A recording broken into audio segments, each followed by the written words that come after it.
सेवा नमस्ते साथीहरू, शुभ बिहानी सबैजनालाई है।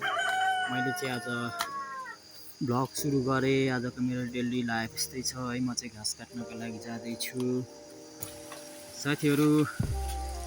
यस्तै छ है लाइफमा, के गर्नु अब, गाउँको जीवन भनेको यस्तै हो।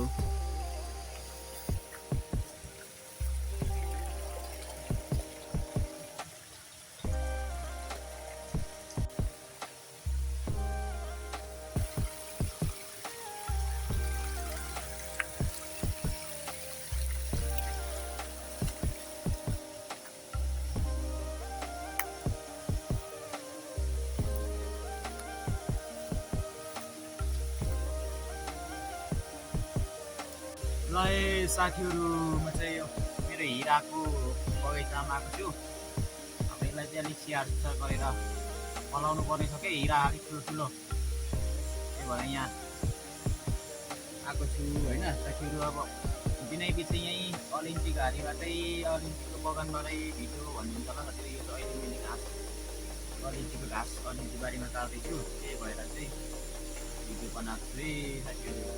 त्यही छ जिन्दगी।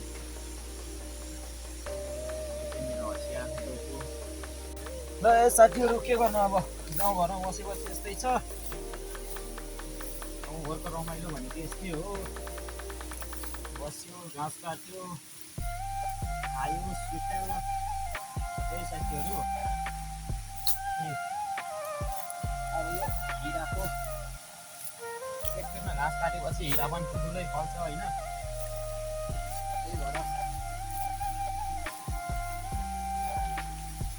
मलाई साथीहरू यो त अलैँची हो, हिरा कसरी भयो भनेर भाउ हेर्नुहोस् न। भाउ हिरा भनेको क्या, ल हिरा।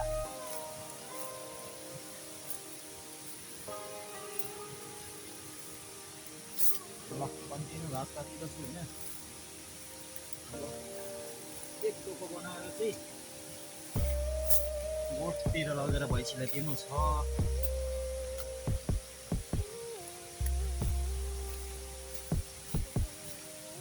अब यो अलैँचीको घाँस केलाउनै पर्यो। यतातिर यस्तो घाँस रहेछ हो। अहिले चल्ता असिनाले गर्दाखेरि सबै अलैँचीको पातहरू सुकेर सबै बोटै झिर्न पार्दैछ है साथी। अहिले साल खासै हिरा फल्ला जस्तो छैन हौ। अब हिरा फलिदिएको भए त अलिक घाँस काट्नु पनि दोष चल्थ्यो होला। हिराको दानाहरू देख्दिनँ त्यति धेरै हो। त्यही भएर यो घाँस काट्ने हो, जाने हो है साथीहरू।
ल साथीहरू, मेरो चाहिँ भारी पनि पुग्यो हो। अब जाँदैछु गोठतिर। गाउँले जीवनको वास्तविकता भनेको यही हो। घाँस दाउरा होइन, यस्तै छ यो गाउँले जीवन भएपछि वास्तविक। क्यामेरा फ्रेममा उतार्नु पनि साह्रो छ।